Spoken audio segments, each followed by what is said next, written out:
এজন জুবিনৰ অন্ধভক্তই সেদিনাখন মোক এটা কমেণ্ট কৰিছিলে, আপুনি যে জুবিনদাৰ ভিডিঅ'বিলাক বনাই পেলাই আপুনি ভিউজ লৈ আছে, যে বাৰী দাং খোৱা যে সেই বেয়া গানটোৰ ভিডিঅ' আপুনি কিয় বনোৱা নাই? ইতিমধ্যে মই তেওঁক কৈছিলোঁ কমেণ্টতে যে মই সেই ভিডিঅ'টো মই বনালোঁ, হয়তো তেওঁ চাগে চোৱা নাই। আকৌ আজি মই এটা সাক্ষাৎকাৰ পাইছোঁ আৰু সাক্ষাৎকাৰৰ পৰা অলপমান ভিডিঅ' কাটি আনিছোঁ, আনি পেলাই তেওঁলোকলৈ লৈ আহিছোঁ। নহ'লে ক'ব নহয় যে আমাৰ ভিডিঅ'হে বনাই থাকে, তেওঁলোকৰ ভিডিঅ' নবনায়। আৰু সেই যুৱকজনৰ কথাখিনি শুনিলে আপোনালোকৰ মানে কাৰোবাৰ যদি নাইকিয়া চলি আছে, তাকো মানে ক'ৰবাত যদি গজালি আহিছে, সেইডালো দাং খাই উঠিব। অসমীয়াৰ গীতসমূহ বোলে মানে অসমীয়াৰ মাত কথা বোলে বিলুপ্তিৰ পথত, সেইকাৰণেহে তেওঁ সেই দাং খাই ভিডিঅ'টো বনালে। গতিকে চাওকচোন, আকৌ লগ পাই আছোঁ। নমস্তে উইথ নীলুফাৰ, এটা নতুন ছেগমেণ্ট বুলি ক'ম মই এইটো। আপোনাৰ যিহেতু দিলে দাং খাব এই গীতটি খুব ট্ৰল খাইছে বা মানুহে খুব বেয়াকৈ কমেণ্ট কৰিছে। মোৰ কমেণ্ট কৰিছিলে এজন দাদাই, অসীম কাশ্যপ দাদা। তেখেতে কৈছিলে যে তেখেত সংগীত ক্ষেত্ৰখনৰ লগত জড়িত, তেওঁ বহু বছৰৰ পৰা জড়িত হৈ আছে সংগীতৰ লগত, আৰু তেখেতে মোক মেছেজ কৰিছিলে যে আপোনাক মাতিব লাগে। সেই তেখেতৰ কথা শুনি আপোনাক মাতি আনিছোঁ ষ্টুডিঅ' মজিয়ালৈ। আৰু তেখেত অসীম কাশ্যপ দাদা আজি আমাৰ মাজত আছে। তেওঁৰ কেইটামান মনৰ প্ৰশ্ন আপোনাক সুধিব, গতিকে তেখেতক মই মোৰ আসনত বহিবলৈ অনুৰোধ জনাইছোঁ। নিশ্চয়। নীলুফাৰে তেওঁ মোক এই মঞ্চখন দিয়াৰ বাবে মই যথেষ্ট ধন্যবাদ জ্ঞাপন কৰিছোঁ। মই সাগৰ দেউৰীয়ে আৰু নীলুফাৰৰ এই অনুষ্ঠানটোত কথা পাতি থাকোঁতে মই কেইটামান বস্তু লক্ষ্য কৰিছোঁ। কি সাগৰে কৈছে কি অসমীয়া ভাষা বিলুপ্তিৰ পথত, এইটো একেবাৰে অসত্য। আৰু এইটো একেবাৰে যদি এনেকুৱা কথা তোমালোকে ভাবি এনেকুৱাকৈ এইবিলাক কথা লৈ পিনে যদি অসমীয়া সংগীত বা অসমীয়া সাহিত্যৰ চৰ্চা কৰিব বিচাৰিছে, একেবাৰে ভুল কথা। আৰু এইবিলাকে অসমীয়া সমাজক, অসমীয়া জাতিক, অসমীয়াৰ হৈ কাম কৰা মানুহে দুখ পাব। মই শুনিম, মই ভাবুক হৈছোঁ। তোমালোকে কি ধৰণে সাহিত্য চৰ্চা কৰা, তুমি কি চৰ্চা কৰিছা মই একেবাৰে নাজানো। তুমি কৈছা অসমীয়া ভাষা বিলুপ্তি। অসমীয়া ভাষা কিমান পুৰণি ভাষা তুমি জানা? অসমীয়া ভাষা কিমান পুৰণি মই নহয়, সকলোৱে জানে। আৰু মই পোনপটীয়াকৈ সুধিছোঁ, অসমীয়া ভাষা কিমান পুৰণি ভাষা জানা? তুমি কৈছা বিলুপ্তিৰ পথত। বিলুপ্তি শব্দৰ অৰ্থ কি? লুপ্ত পাই মই এইকাৰণেহে ক'ব বিচাৰিছোঁ, প্ৰসংগটো অথনি বেলেগ ধৰণৰ আছিলে। লুপ্ত পাই মই এইকাৰণেহে ক'ব বিচাৰিছোঁ অসমীয়া ভাষাটো, কাৰণ মানুহে কমেণ্ট যেনেধৰণৰ কৰিছে। নাই সেইবিলাকত যোৱা নাই, অসমীয়া ভাষাটো বিলুপ্তিৰ পথত বুলি কৈছে। মই কথাখিনি শুনি লওক। অসমীয়া ভাষা বিলুপ্তিৰ পথত মই এইকাৰণেহে ক'ব বিচাৰিছোঁ, যদি ভাষাটো আছে আমি ব্যৱহাৰ নকৰোঁ। কোনে ব্যৱহাৰ নকৰে? শুনি ল'ব। যদি ভাষাটো আছে আমি ব্যৱহাৰ নকৰোঁ, আপুনি চাব, আপুনি কিছুমান ইণ্টাৰভিউ চাব পাৰে, নিউজ লাইভৰ হওক, DY হওক, আজি কিছুমান আৰ্টিষ্ট আহে, গায়িকাসকল আহে। তুমি বেলেগ ফালে লৈ গৈছা কথাটো, বেলেগৰ কথা ক'বলৈ নাযাবা। মই তোমাক শুনিলেহে হয়তো উত্তৰ পাব। তুমি পোনপটীয়াকৈ উত্তৰ দিয়া। তুমি কৈছা বিলুপ্তিৰ পথত। অসমীয়া ভাষাটো তোমাৰ জন্মৰ আগৰ নে তোমাৰ জন্মৰ সময়ৰ পৰা আৰম্ভ হোৱা? মোৰ জন্মৰ আগৰ বুলি কয়, বহুত যুগলৈকে অসমীয়া ভাষা থাকিব। অসমীয়া ভাষা নতুনকৈ কি ভাষা হিচাপে স্বীকৃতি পালে? থাকিব লাগে। অসমীয়া ভাষা নতুনকৈ কি ভাষা হিচাপে স্বীকৃতি পালে? ধ্ৰুপদী ভাষা। ধ্ৰুপদী ভাষা মানে কি? ধ্ৰুপদী ভাষা মানে ধ্ৰুপদী ভাষা মানে কি? তুমি কৈ আছা কিতাপ পঢ়ো, তুমি সাহিত্যৰ চৰ্চা কৰা, বহুতে কিবা নকৰে কিবা কৰে। ধ্ৰুপদী ভাষা মানে কি?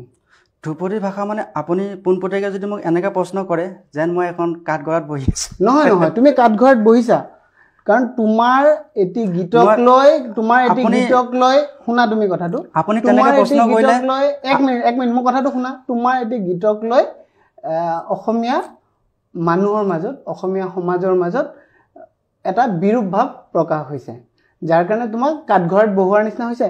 তুমি কৈছা অসমীয়া ভাষা বিলুপ্তি বুলি কৈছা, মই সেইটোৰ ওপৰত কৈছোঁ। তুমি কোৱাৰ ওপৰতহে কৈছোঁ, মই নতুনকৈ কোৱা নাই। ঠিক আছে, এইটো তোমাৰ ভুল হৈছে। অসমীয়া ভাষা কেতিয়াও বিলুপ্তি নহয়। যদি মোৰ ক'ৰবাত নহয় এইটো কথাটো কোৱাৰ কাৰণে ক'ৰবাত ভুল হৈছে, মই ক্ষমা খুজিছোঁ। যদি বিলুপ্তি হোৱা বুলি কোৱাত যদি মোক ভুল হৈছে, মই ক্ষমা খুজিছোঁ। কেতিয়াও বিলুপ্তি নহয়, কাৰণ চোৱা অসমীয়া ভাষা মই ক্ষমা খুজিছোঁ, তাৰ কাৰণে মই ক্ষমা খুজিছোঁ। ঠিক আছে, সেইটো কথা মই আৱেগিক হৈছোঁ আৰু মই ভাবুক হৈছোঁ।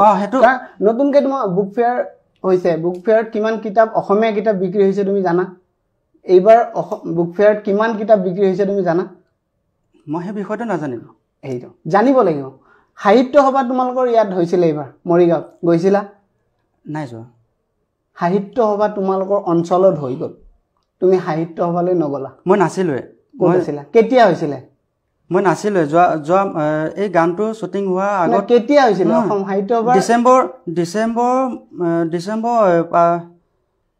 13 তাৰিখ মানলৈকে মই নাই মই বাহিৰত আছিলো সাহিত্য সভা হেৰি কেতিয়া হৈছে মৰিগাঁৱত অধিৱেশন কেতিয়া হৈছে মই নাজানো মই 13 তাৰিখে তুমি নাজানো বুলি কোৱা ডিচেম্বৰ 13 তাৰিখে মই আহিছোহে অসমত ডিচেম্বৰ 13 তাৰিখে ডিচেম্বৰ মই বাহিৰত আছিলো ঠিক আছে কিন্তু তুমি অসম সাহিত্য সভা মৰিগাঁৱত কেতিয়া হৈছে তুমি নাজানা তুমি সেই থকা সময়তে মৰিগাঁৱত অসম সাহিত্য সভা হৈছিল ঠিক আছে এইটো গ'ল এতিয়া মই তোমাক কওঁ তুমি কিছুমান শব্দ ব্যৱহাৰ কৰিছা যিখিনি শব্দক লৈ মই অসমীয়া হিচাপে কৰবাত দুখ অনুভৱ কৰিছো কৰবাত মই লজ্জা অনুভৱ কৰিছো তোমাৰ গীতটো সকলোৰে লগত শুনিব পৰা গীত নহয়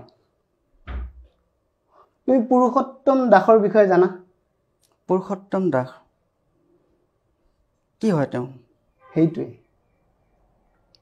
তোমাৰ অজ্ঞানতাৰ এইটো এটা পৰিচয় পুৰুষোত্তম দাস কোন তুমি নাজানা তুমি সংগীতৰ জগতত কাম কৰিব আহিছা যিজন মানুহে নিজৰ জীৱনটো অসমীয়া সাহিত্য অসমীয়া সংস্কৃতি অসমীয়া গীতৰ কাৰণে জীৱনটো উৎসৰ্গা কৰিছে যিজন মানুহে গোটেই অসমৰ ইটো মূৰৰ পৰা সিটো মূৰলৈ গৈ অসমীয়া শিল্পী বিচাৰি অসমীয়া সংগীত বিচাৰি অসমীয়া সুৰ তুমি আমি কোৱাৰ নিচিনা আমি নহয় তুমি কোৱাৰ নিচিনা অসমীয়া সংগীত অসমীয়া ভাষা বিলুপ্তি হ'ব তেওঁ গোটেই জীৱন জুৰি অসমৰ প্ৰতিটো অঞ্চলৰ পৰা গৈ শিল্পী বিচাৰি তেওঁ গীত গাইছিলে যাতে আমাৰ ভৱিষ্যত প্ৰজন্মই তেওঁৰ পিছৰ প্ৰজন্মই যাতে গীতসমূহ সুন্দৰভাৱে গাব পাৰে শুদ্ধভাৱে গাব পাৰে আমাৰ সংস্কৃতি আমাৰ সাহিত্য আমাৰ ভাষা যাতে চিৰদিনলৈ যুগমীয়া হয় সেই বিষয়ে তুমি নাজানা সেইকাৰণে ই একেখিনিয়ে কথা যিটো শব্দ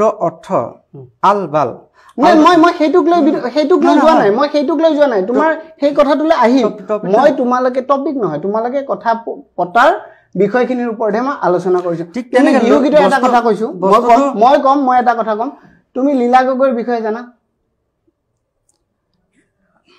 এতিয়া মই মোক কথাখিনি আপুনি ক'ব দিয়ক মই সুধিছো তোমাক তুমি লীলা গগৈৰ বিষয়ে জানা কৈ আছো একেখিনিয়ে কথা আপুনি পুৰুষোত্তম দাসৰ কথা ক'লে লীলা কথা ক'লে লীলা গগৈ ঠিক তেনেকৈ মই এইকাৰণেহে মই আপুনি কথাখিনি নুশুনিলে তেতিয়া এইকাৰণেহে মই এই কথাটো ক'ব বিচাৰিছিলোঁ যে আপোনাৰ আঘাত লাগিলে এইকাৰণে যে অসমীয়া ভাষাটো লুপ্তপ্ৰায় অৱস্থাত যোৱা বুলি কোৱাৰ কাৰণে মই আপোনাক আপোনাৰ হয়তো আঘাত লাগিছে মোৰো আঘাত লাগে কাৰণ কিয় লুপ্তপ্ৰায় হ'ব নালাগে সেইটো বিষয়ে বুজি পালো সেইটো বিষয়ৰ ওপৰত তুমি আলোচনা কাৰণ আমাৰ হাতত ইমান সময় নাই তোমালোকে এই কথাখিনি আপুনি শুনিব লাগিব নহয় তুমি এই কথাটোৰ পিছত তুমি ক্ষমা প্ৰাৰ্থী তুমি ক'লা মোৰ ভুল হৈছে সেইটো গ'ল মই কৈছো লীলা গগৈৰ বিষয়ে জানা আমি এটা বেলেগ বিষয় লৈ আহিছো লীলা গগৈৰ বিষয়ে তুমি নাজানা লীলা গগৈ হৈছে অসমৰ এজন স্বনাম ধন্য ব্যক্তি যিজনে গোটেই বিহুৰ ওপৰত জীৱন জুৰি কি শব্দ লিখিব লাগে কি শব্দ গাব লাগে গোটেইখিনি অসমীয়া বিষয় দি থৈ গৈছে য'ত এনেকুৱা শব্দৰ তেওঁলোকে কোনে প্ৰচাৰ বা এনেকুৱা ধৰণৰ গীত ৰচনা কৰা নাছিলে মই এইটো কথাতে আজি এই অনুষ্ঠানটো মই এইখিনিতে শেষ কৰিম তোমাৰ লগত মই যুক্তি তৰ্কত নাহোঁ মই পাৰ্চনেলি মোক নীলুফাৰক মই কৈছিলোঁ যদি তেওঁ এই অনুষ্ঠানটোত মোক থাকিবলৈ দিয়ক অসমীয়া শব্দ অসমীয়া সংস্কৃতিত বহুত মানুহে কাম কৰি গৈছে বিষ্ণু ৰাভাৰ পৰা জ্যোতিপ্ৰসাদ আগৰৱালাৰ পৰা ভূপেন হাজৰিকাৰ পৰা বহুত মানুহে গীত ৰচনা কৰি গৈছে কিন্তু এনেকুৱা ধৰণৰ শব্দ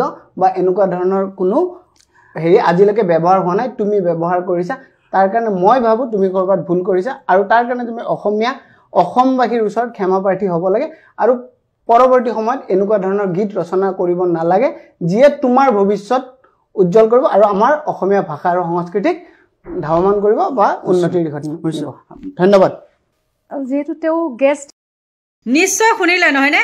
আৰু যেতিয়া তেওঁ সাক্ষাৎকাৰ লৈছে, প্ৰশ্ন কৰিছে, তেওঁ কিন্তু মুখৰ মাত নাই, একো নাই, কিন্তু তেওঁ ড্ৰেছ পাতি দেখিছেনে নাই, একদম চিক চাক চুট্ৰাই মৰা।